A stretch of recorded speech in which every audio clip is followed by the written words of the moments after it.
El código también incorpora otros contratos que no están específicamente regulados, pero que los menciona. Es el caso de la constitución de derechos de superficie, que están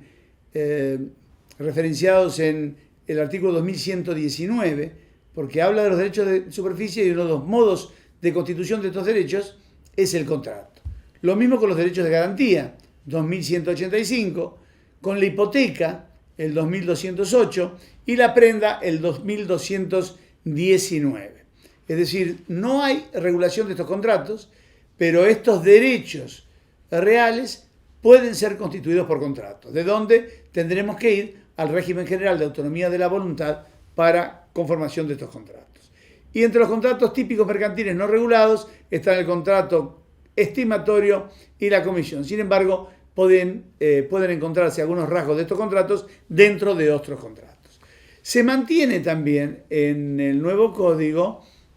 el criterio de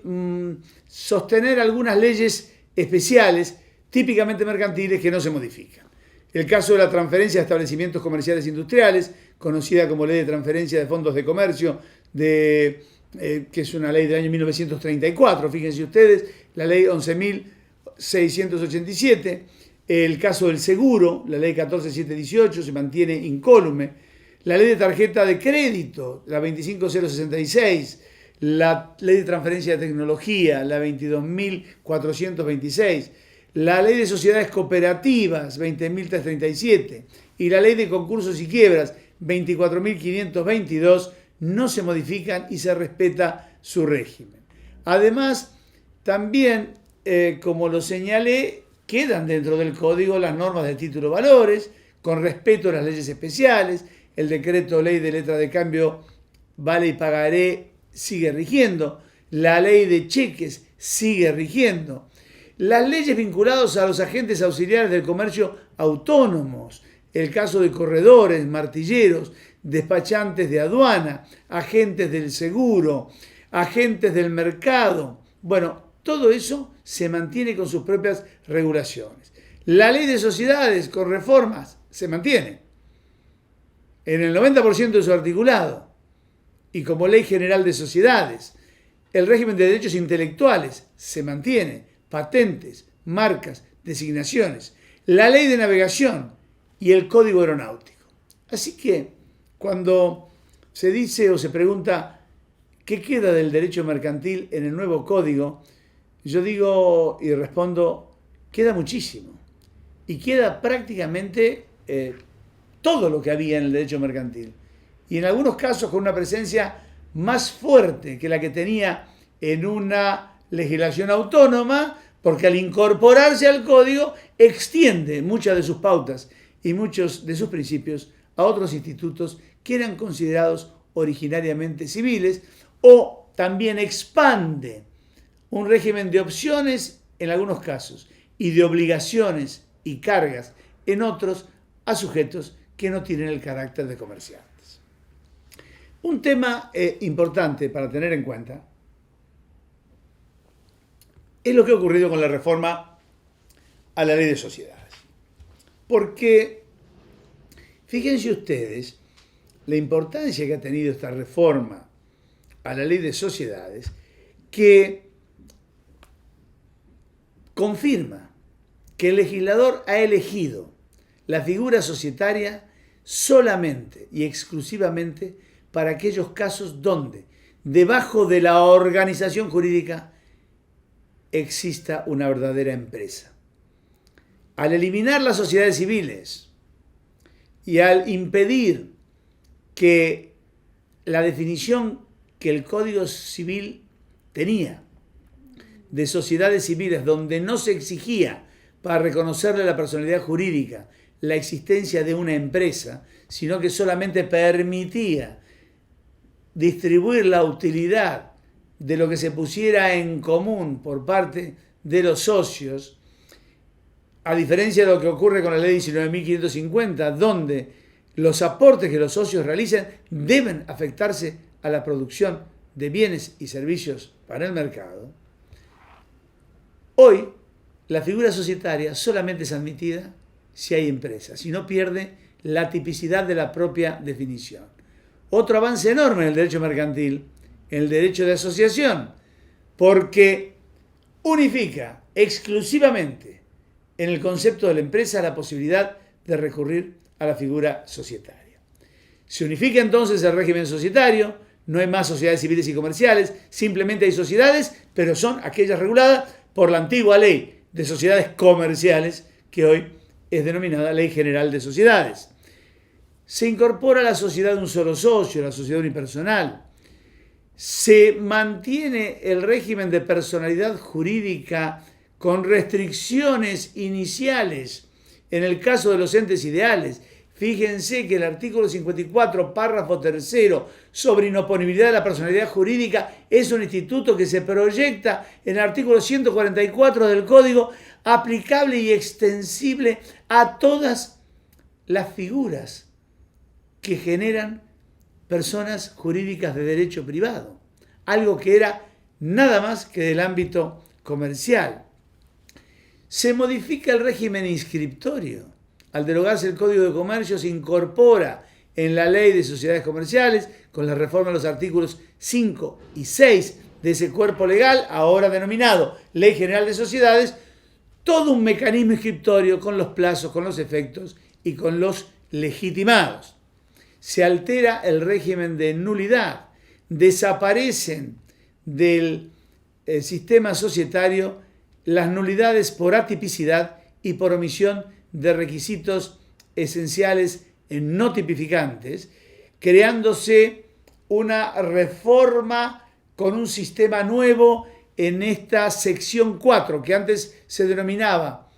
y que correspondía al capítulo 1 de la ley, sociedades no regularmente constituidas, y ahora son las sociedades no constituidas conforme a los tipos del capítulo 2 y otros supuestos. Y se amplía enormemente la libertad de la capacidad jurígena de las personas para poder crear sociedades con disposiciones propias y con un régimen propio que no esté necesariamente atado a la tipicidad sin que ello importe nulidad de la sociedad.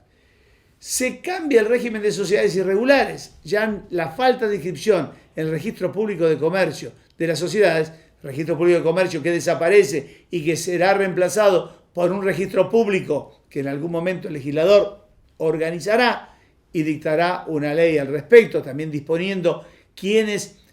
en las autoridades locales de las diversas provincias podrán estar a cargo de los mismos según la legislación que se dicte en cada una de estas jurisdicciones. Pero esta irregularidad, porque el concepto de irregularidad sigue, a veces hay una confusión, pensando que ya no hay más sociedades irregulares. No, las hay, porque el artículo 7 de la Ley de Sociedades se mantiene incólume. La sociedad se considera solo regularmente constituida con su inscripción al registro público, con lo cual la no inscripta es irregular. Lo que ocurre es que ya no tiene más la sanción que tenía bajo el régimen originario de la ley, es decir, que no puedan oponer los socios entre sí las defensas nacidas del contrato social, que no puedan oponer frente a terceros, que respondan en forma ilimitada y solidaria por las obligaciones sociales, que cualquier socio represente a la sociedad, que cualquier socio pueda pedir en cualquier momento sin causa la disolución y que la sociedad quede disuelta a partir de la notificación. Bueno, todo esto desaparece. Estas sociedades irregulares, el único efecto que tendrán desde el punto de vista de la ausencia de inscripción es que las disposiciones contenidas en el contrato no serán oponibles erga omnes a través de un régimen de publicidad ficta, pero los terceros que conozcan la existencia de estas disposiciones podrán hacerlos valer y los socios podrán hacerlos valer entre sí y frente a los terceros que tienen conocimiento. Las sociedades entre cónyuges. Conocen ustedes que el nuevo código cambia el régimen patrimonial del matrimonio y genera dos grandes mecanismos. Un sistema de comunidad de bienes y uno de separación de bienes. Bueno, pues bien, y saben también ustedes que según el artículo 1002, inciso D del Código, los cónyuges bajo un régimen de comunidad de bienes no pueden contratar entre sí. Y sí pueden contratar entre sí en un régimen de separación de bienes. Bueno, la ley de sociedades genera una excepción absoluta.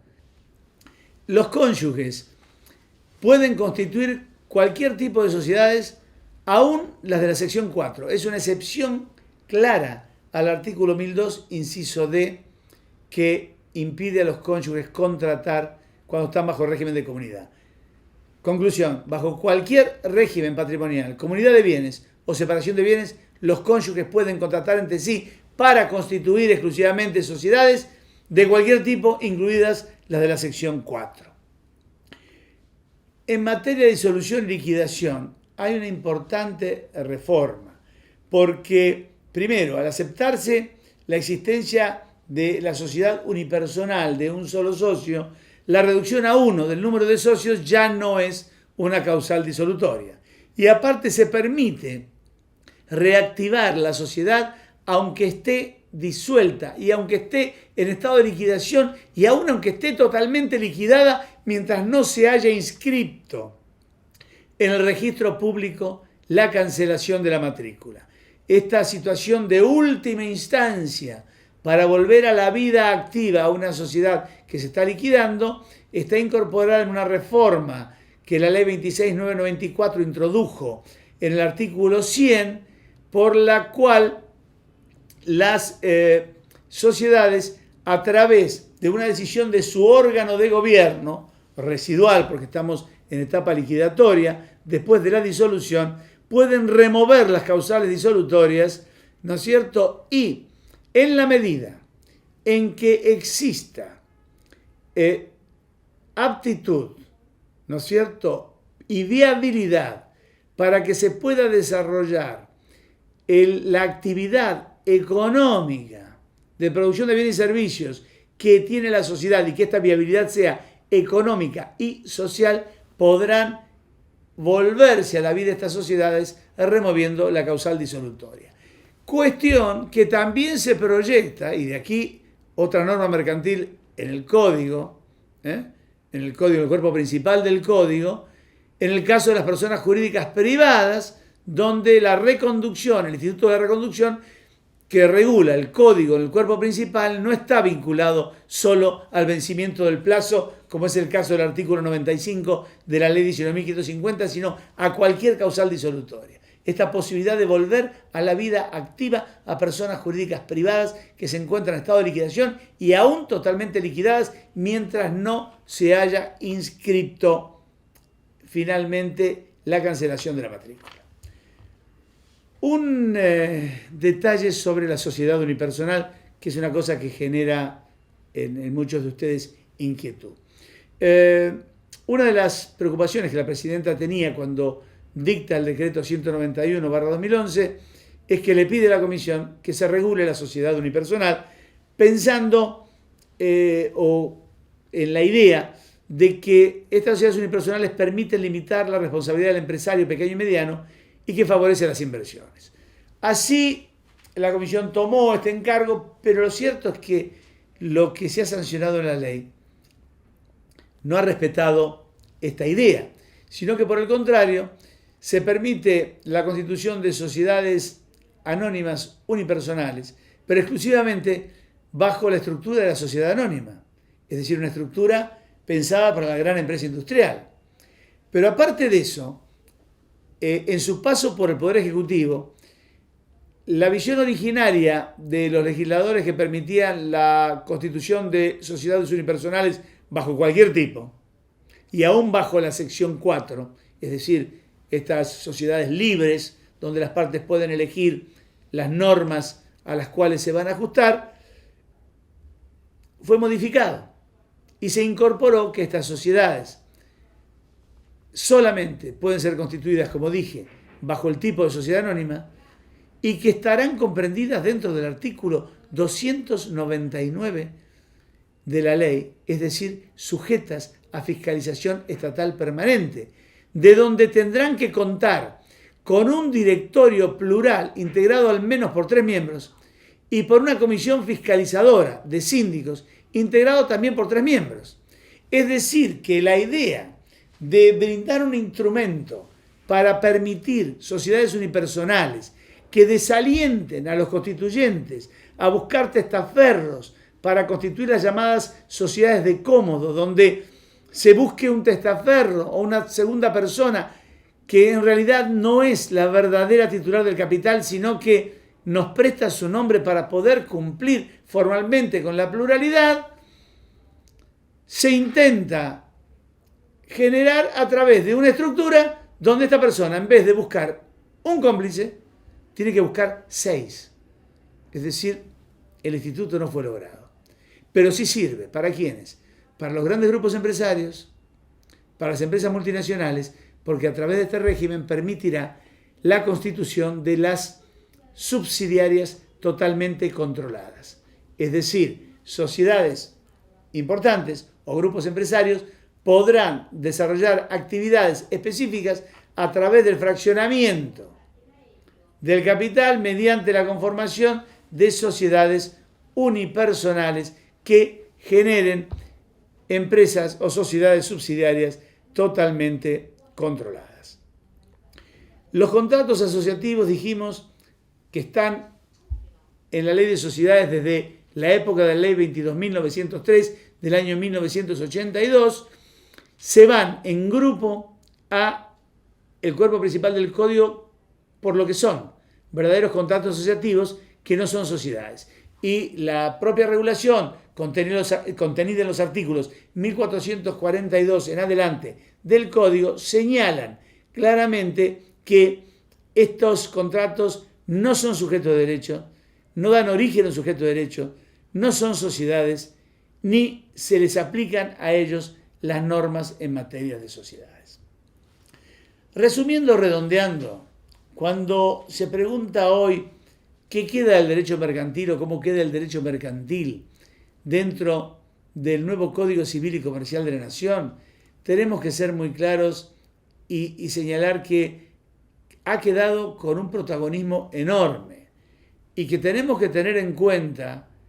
algo que es lo que deberá guiarnos para interpretar este nuevo conjunto de normas y este nuevo sistema de derecho privado que se genera a partir de la unificación, a partir de esta ley 26.994 que sanciona un único Código Civil y Comercial de la Nación. No hay una incorporación del Código de Comercio al Código Civil. Lo que hay es la derogación del Código Civil, la derogación del Código de Comercio y la generación de un nuevo cuerpo con un nuevo concepto, un Código Civil y Comercial de la Nación en el cual el derecho mercantil está más presente que nunca y tiene una enorme fuerza expansiva que incluso tiñe una serie de instituciones que originariamente se consideraban estrictamente civiles de una impronta de derecho mercantil en materia de buena fe, de onerosidad y básicamente de efectos. Porque no solo se incorporan los institutos mercantiles al código, muchos de los efectos de los institutos mercantiles se asignan a institutos que originariamente eran civiles. Es decir, hay una mercantilización del derecho privado en función de la enorme influencia que el tráfico mercantil, la operatoria económica y la circulación de bienes y servicios en el mercado genera en el desarrollo y la evolución de la vida de todos los ciudadanos en nuestra comunidad, con la barrera o la salvedad que en aquellos casos donde la actividad de la empresa, los contratos de empresa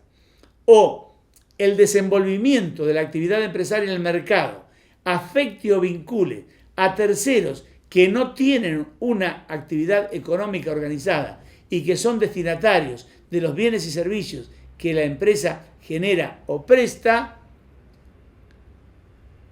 se les otorga la posibilidad de recurrir a una disciplina específica dada por los contratos de consumo que están ya incorporados al cuerpo principal del código con toda una normativa referida a las relaciones de consumo, a las obligaciones, a las condiciones abusivas, a las prácticas abusivas, a las cláusulas abusivas, a las obligaciones en materia de información, de publicidad, de medios técnicos, el derecho de revocación, los vicios ocultos, la evicción, un conjunto de normas complementadas por una ley especial de ley de defensa del consumidor. Y también se mantienen las leyes comerciales o mercantiles específicas que integran también un sistema general de derecho privado y que no han sido tocadas. Así que como conclusión, me parece que quienes piensen que el derecho mercantil ha perdido identidad, ha perdido independencia o ha perdido autonomía por el hecho de que se haya accedido a un régimen de unificación en un código único sancionado por la ley 26.994, no tendrían que preocuparse. El derecho mercantil sigue siendo una disciplina con autonomía científica, con autonomía académica y también autonomía legislativa, porque incorporarse en un código donde se regulan o se integran dos disciplinas diferentes no hace perder autonomía legislativa, porque las normas que se dicten en materia de derecho mercantil seguirán siendo específicas y las normas incorporadas al código también son específicas, porque funcionan con mecanismos propios, como es el caso típico de los contratos de empresa, que tienen plazos mínimos, regímenes de revocación, sistemas de independencia, que se diferencian de otras normas y que fueron redactados y legislados bajo una mirada y un parámetro diferente. Espero que estas pequeñas reflexiones generales sobre el derecho mercantil al nuevo código y la posibilidad de identificar aquellos institutos donde la mirada del intérprete debe estar vinculada con las tradiciones y los principios generales del derecho mercantil les hayan servido como introducción a este nuevo sistema de derecho privado que a partir del 1 de agosto del año 2015 rige para todos los argentinos. Muchas gracias.